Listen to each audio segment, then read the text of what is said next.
go. Okay, Sam Lodge, stroke 8, nose 5, low, break right. Hey guys, how you doing? We're back here with part 2 of the Outnumbered and Unafraid series. I will be flying a lone F-15 against a flight of 2 F-15s. We will be fighting with the AIM-120 Charlies in order to make this extra challenging. And once we do the fight, we're going to go ahead in the Tacview and we'll talk about the fight and the little minor details in much higher detail, because there's a lot that you can miss just during the gameplay. And this video was recorded with the help of the new Winwing stick and throttle that we see on the screen here today. I'm having a lot of fun with it. This is the last video I will do before I do an official review on this stick and throttle, so stay tuned for that. Alright guys, let's dive into the video here.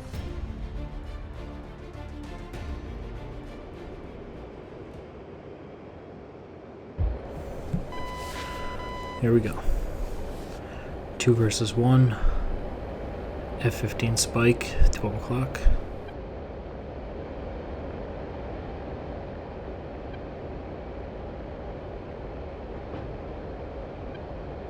Radar on. Drop those tanks, push it out to 40.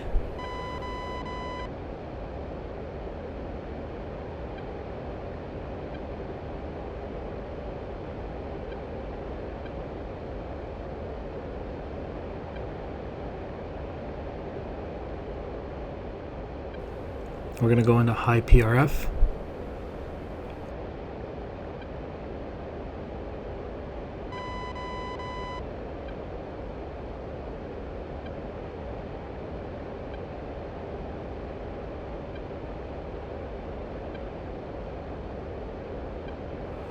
And so again, like we've talked about several times, this is going to be a fight of aggression. I'm going to try to push in as hard as I can. Now I think that they're going to be much better at using their tactics in terms of one pushing, one defending, one pushing, one defending, hoping that I don't get close enough. I'm going to have to ruin that situational awareness for them and get in somewhere and get a kill. Ideally I can break them up into 2 separate pieces when they lose situational awareness, and I'll be able to pick them off one by one. And so what we're going to do here, we're going to initiate a slight climb, see how high we can get. Again, climbing is going to increase the probability of kill of our missiles. It is extremely important that we don't stay up here once we fire the missiles. There's our 2 bandits. Got them on radar here, inside of about 60 nautical miles. It's going to TWS lock both of them.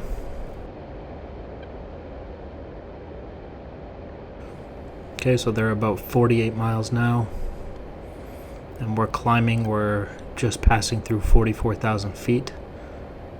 Continuing to climb. Looks like they're doing an offset to their right, my left.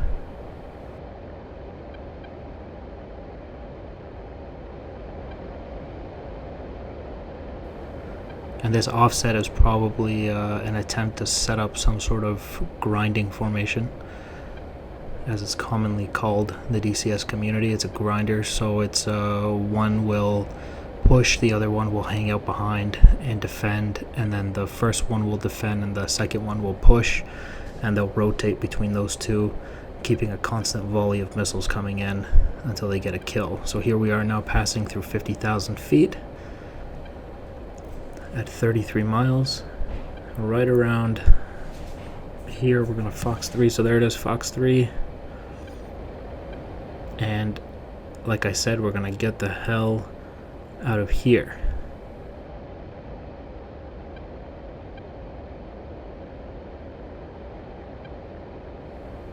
Okay. Notice how we've kept them locked up as long as we can, because we're going to try to recommit in a little bit and fire again. So it's going to make my life easier if I can keep them locked up.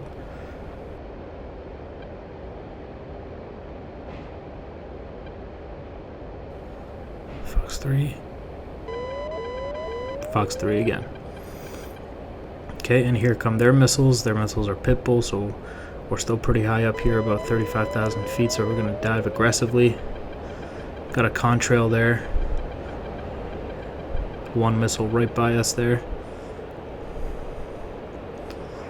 And we got two contrails. Looks like they're both defending. One of them is hooking. I believe the wingman is the one off to the 12 to the left of us here, and the leader is right in front of us, 12 o'clock position. I think I just saw another missile go by there. So look on the RWR, you see the missile indicators are behind me. That means I've defeated those missiles. And what I'm going to do, based on those contrails, I can tell that they've kind of split themselves up already. So what I'm going to do is just attack this wingman and knock him out of the fight, and then go after the leader. Now I'm really close to this guy. I'm inside of 8 nautical miles. I'm going to dive a little bit so that when he does turn into me, which he has done, he's now nose hot on me, he won't be able to find me on radar because I'm way too close to him. And I'm just going to pull up right under him and hit him with a Fox 3 right here. Fox 3, that's my last one.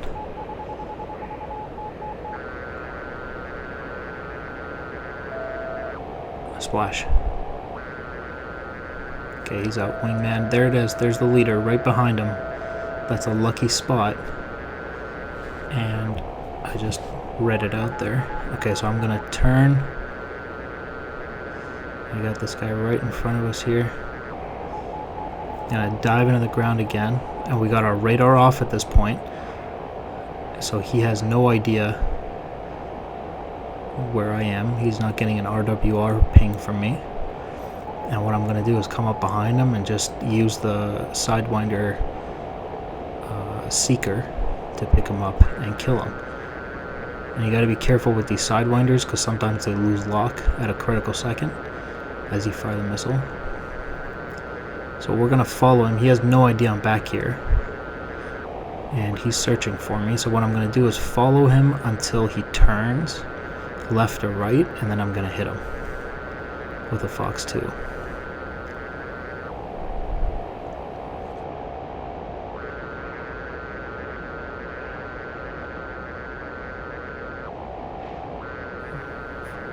That first missile didn't track. That's the second Fox 2 it's tracking. He doesn't see it. Splash.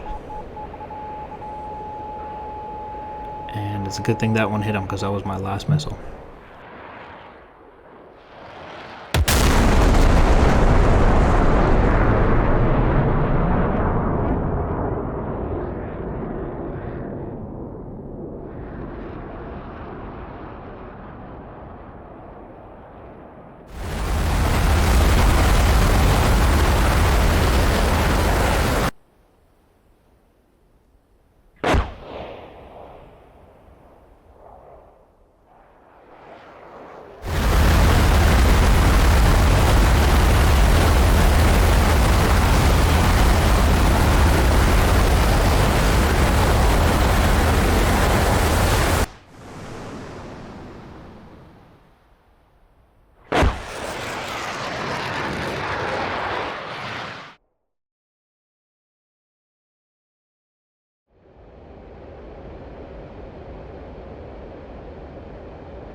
So you can see how much of an effect destroying situational awareness has.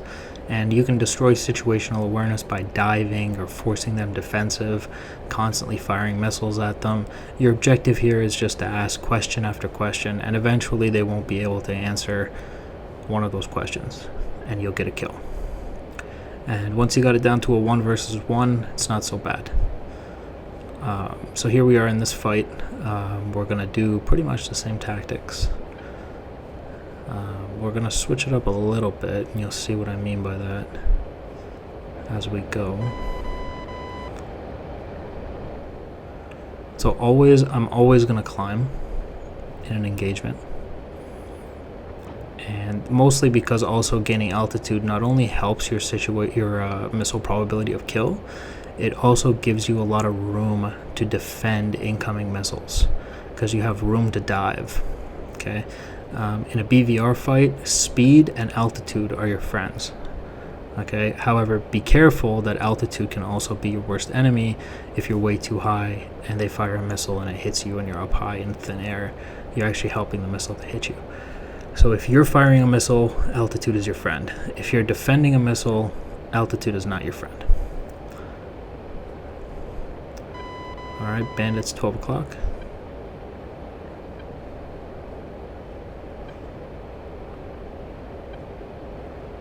Formation of 2. 51 nautical miles.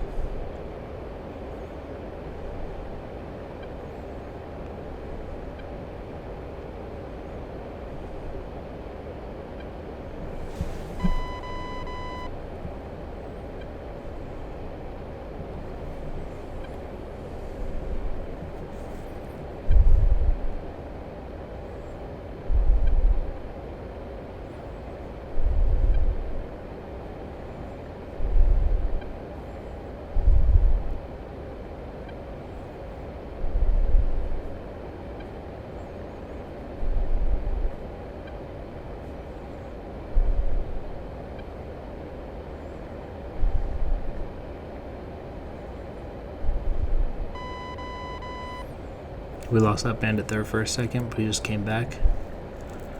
So now we're tracking 2 of them again. We're at 31 nautical miles. Climbing through 47,000 feet.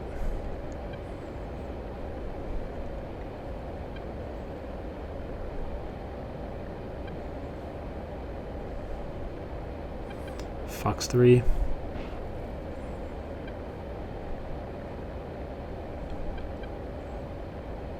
We'll wait for the second bandit because it's a little bit further back.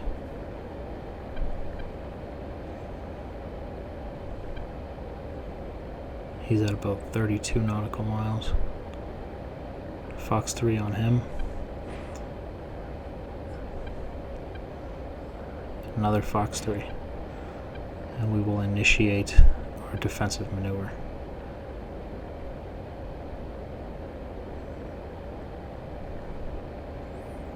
That's funny because they haven't launched on me yet.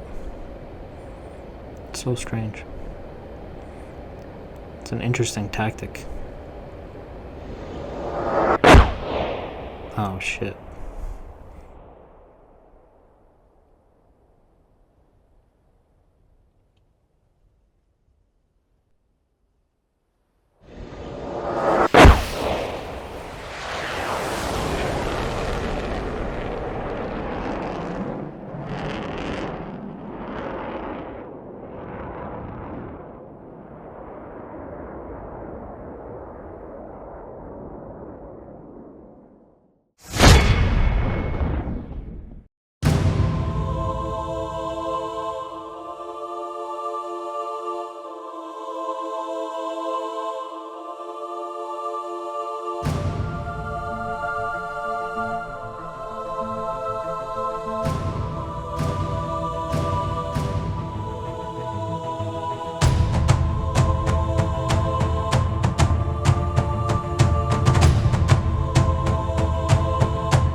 Alright guys, so let's look at the Tacview for the first fight here. I'm just going to go ahead and fast forward it. Alright, so the fight kicks off at about 31 nautical miles. Got our 2 bandits, Feisty and Thor. Looks like they did a little bit of an offset here to the right. I get my 2 missiles off. I was at 54,000 feet, right? So pretty high up there. So I can fire these missiles at a pretty far distance, 31 nautical miles, 32, let's call that. 32 nautical miles at 50,000 feet. Those missiles are fairly dangerous, especially since the bandits are also at a high altitude. If they were further down, I wouldn't be able to fire at this range, right? So we got those missiles off. They fired off one of theirs. Keep in mind that these missiles were fired in TWS mode, so they would not receive a notification until they went pitbull on them. Looks like Feisty turns in and fires one off. I've already dove down because we talked about how staying up here would be very dangerous. You don't want to stay in the thin air. You come up here, you fire off your missiles, and you dive again. All right, there's no point in hanging out up here. You're just asking to get killed. So we do that. Let's turn off labels for a second. And so we got Feisty over here defending the incoming missile, which is this one for him. Look at that. That's still coming in about Mach 2.9. We fired that at 30 nautical miles. So that's quite a dangerous missile still coming in. You can see how dangerous it is when you go up to 50,000 feet and fire a missile. Right, so Feisty has chosen to defend and go cold. And now he's doing a bit of a dive, releasing some chaff. That missile's not going to hit him, so he's safe. I have done the same thing. However, you can see that what I'm doing is I'm diving, but I'm still staying aggressive and nose hot on them, pretty much.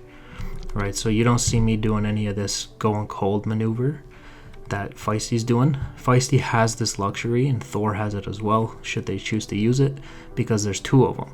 So if one goes cold, the other one can press. I don't have that luxury. If I go cold and they turn around on me, I'm not going to be able to recover. And it's only going to be a matter of time before they kill me. So, as Feisty's doing that, and notice this too, when you fire the missiles and everybody starts defending their missiles, it is a great opportunity for you to get in there and start ruining situational awareness. Now, they're expecting me to have done some defensive maneuvers as well and gone cold. I don't think they were expecting me to continue to press like this. And you can see all their missiles are missing because I'm diving. Diving is one of the best ways. Dragging missiles into denser air is one of the best ways to defend incoming missiles. All right. So while they were busy doing all that defending, I have pressed right in there. And I am now within 11 nautical miles of Thor. And he's got all kinds of missiles on him. And I have no spikes from Feisty, so I know that Feisty's either not in the fight or he's looking the wrong way. And so I'm pressing in on Thor, hoping that I can at least dust one of them off, while the other, that's Feisty, is still looking for me, or he's not in position to support Thor. So at this point, I dive down even further. This one accelerates me. I get a little bit more speed. And also, I know that I'm so close to him that he would have to have his radar elevation pointed way down to see me. So I know that I'm basically invisible to Thor at this point. I get in really close, within 2 nautical, I think is when I fired that AMRAAM, which is really kind of the closer minimum range of the AIM-120 Charlie. The B is a lot more maneuverable, the B of the AIM-120s, and that's because the fins are larger. So the missile is more maneuverable, but it doesn't have the range that the Charlie has. So I'm right within the cusp of where the Charlie might be able to hit a target. So I fire it, and luckily the Charlie is a beautiful missile. It's very, very maneuverable, but you know, just this kind of maneuvering is still very impressive from a Charlie. And Thor doesn't even see that coming. Not much he could do even if he did see it. So he's out. Now, as soon as I kill Thor,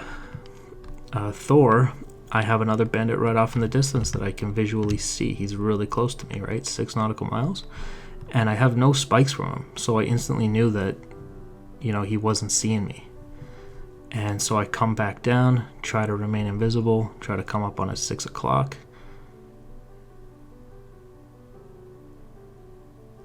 And if I remember correctly, I was radar off at this point. And so he's got no chance unless he looks over and visually sees me. And even that would be hard against the terrain because he's above me and I'm below him. So he'd have to look down onto terrain to try to see me. It's quite an endeavor for Feisty to try to see me like that. And I'm coming up behind him here, 2 nautical miles. And on a cold bandit, you want to make sure that you're really close. Because if he continues to fly away like this, there's a good chance that my Sidewinder won't hit him. So what I generally wait for is if a bandit is running away from me, as Feisty is doing, I generally wait until they start to turn into whatever direction. It doesn't really matter which way they decide to turn, but if they turn, that's when I fire my Sidewinder, because it becomes much easier for the Sidewinder to hit him. For a cold target, it's much more difficult. The missile has to use a lot more energy to try to catch up to him. You got to be really close if you want to make that work. This is a much higher probability of kill if you wait for him to turn. Okay, so we're back here and still radar off, so there's not much Feisty can do. He's turning around trying to find me, and there comes the first AIM-9. And the problem with being radar off on these things is that there's a possibility that you lose the lock the second that you pull the trigger, which is what happens here. You can see that that thing's got no track, and the second one is actually the one that got track. And luckily for me, Feisty doesn't see it coming, and that's it. So once again, it comes down to a matter of ruining situational awareness, pushing in on your bandits, and using your advantages to get them killed. Alright guys, let's move on to the next round here. Alright guys, so this is the Tacview for the second round, the one where I die. And what we got over here is kind of a little offset situation that's going on here. Looks like this is Thor, Feisty up in front. They've offset a little bit just so Thor can fall a little bit behind, because what they're going to try to do is set up some sort of grinder thing. So there's multiple names for this, but the DCS community tends to call it a grinder. So what happens in this is the first guy attacks, and once he attacks, he turns cold. And as he turns cold, the second guy attacks, and the second guy defends. And by the time the second guy defends, the first guy has turned around and he attacks, and the second guy, and it just repeats and repeats like this as they defend and press inversely to each other, and they create a situation where there's a constant volley of missiles coming at the opponents, and it becomes very difficult to defend if executed correctly. So this is what they're trying to do here. That's why they do this little offset, so Thor can fall behind, and that's what they're going to try to do. Now, I climb. Let's jump over to Feisty and me. Actually, let's jump over to me and Feisty. Oh, Jesus. Sorry. Feisty. Okay, so what's going on here is that I have fired a missile. I'm at about 50,000 feet, and Feisty over here is at about 47,000 feet. And we're 26 nautical miles apart, and I'm going to release my Fox 3 at Feisty. Feisty will release his Fox 3. He's going to drop 2 of them, and somehow this missile doesn't even track him, which is very strange. Oh no, it's because the first one. So the first one does kind of track him, but it looks like Feisty may have, as he defends that incoming missile, he may have hit, yeah, in this dive here, he probably hits a notch for a couple seconds. The missile loses track and it's not able to turn in on the target, so about Mach 1.6 it's gonna lose that track. So me over here, if you remember correctly in this fight, I did not, come on, what's going on here? Tacview doesn't want to, oh, it's because I'm already dead, that's why.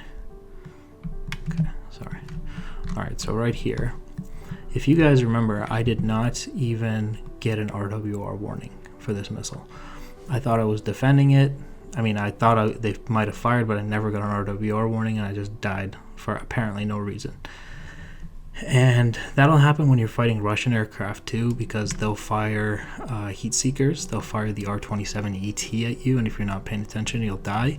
And it seems like you don't know what happened, and that's probably what happened. But those Russian missiles, they're higher range. They have a much greater range than anything the NATO side Fox 2s have with the AIM-9. And so I knew it wasn't that, and when I thought about it for a second, I realized that it was a problem with the RWR blind spot. So let's talk a little bit about that. This is your aircraft. All aircraft in DCS are like this. What you have is what's called an RWR blind spot, and what it is a 45-degree above the aircraft and 45 degrees below the aircraft. Okay, we've talked about this in other videos, but it's worth mentioning again. 45 degrees below, 45 degrees above.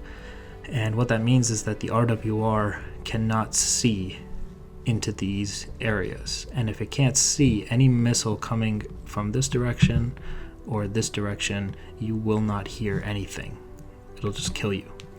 And they've kind of fixed this problem in real planes, as far as I know. And what they've done is they've actually added extra antennas across the bottom and across the top of the aircraft, which, if not significantly reducing this blind spot, it may have completely eliminated it in real life. However, in DCS, it's still a thing. So you can only detect RWR, you will only get an RWR warning for missiles inside of this range right here. Any missile coming here and here, you will receive an RWR notification for it. Okay. Now, if you're going to notice when I do the dive here, what you'll see is that as I invert and try to dive down, I actually point my RWR blind spot at the enemy, and I believe it's the bottom 45, and therefore I receive no notification of the incoming missile. What I should have done was pointed my wingtip towards the enemy. It's a little detail, but it's something that if you know and you're conscious of it, it'll make your life a lot easier. And you can see right here, see this inversion, and as I dive, notice where those missiles are coming in from, and I'm pointing the exact 45 degree blind spot underneath the aircraft at them, at the incoming missiles. Right, so if I was doing this correctly, I would have rotated the aircraft so that the wingtip was pointed towards the enemy, and then I would have received the RWR notification. Okay, so 45 degrees up, 45 degrees below. Be careful of that. All right, that's how I die. The other reason that's worth noting is that I pushed way deep inside the minimum abort range. And minimum abort ranges are going to change at different altitudes.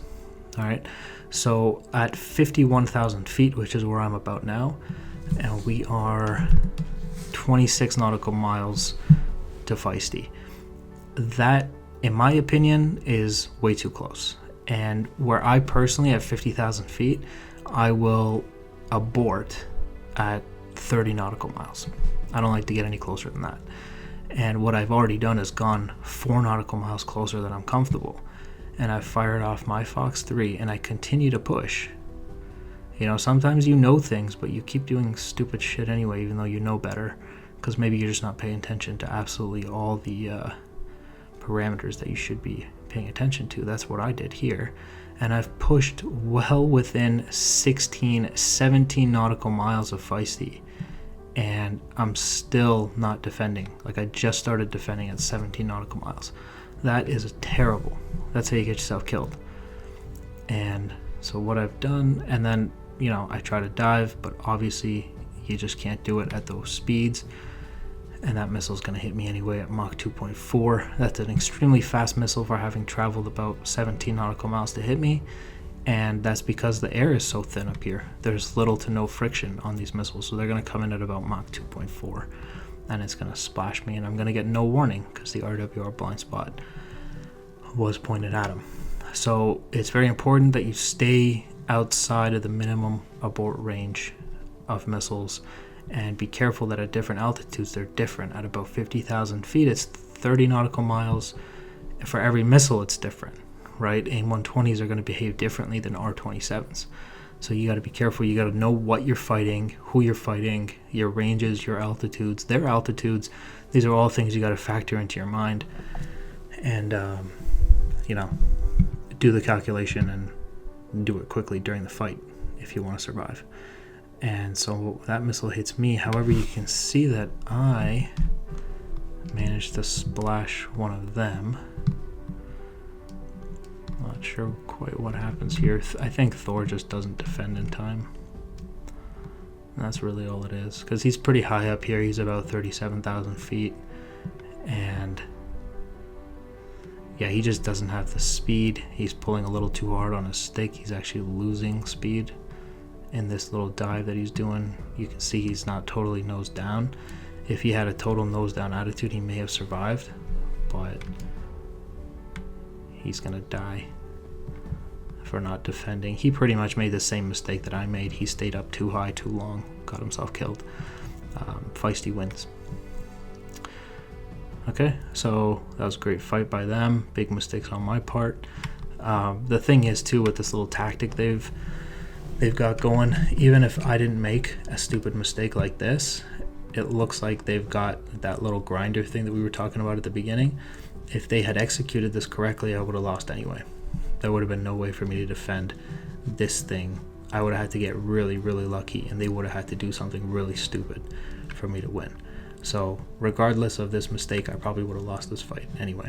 So good fight to Feisty and Thor. Thank you to Feisty and Thor for coming out and flying this video and helping out with the creation. Big thank you to all of you for watching, and I hope you learned something interesting. I hope you at least found it entertaining. Thank you for watching, and I'll see you next time. Bye guys.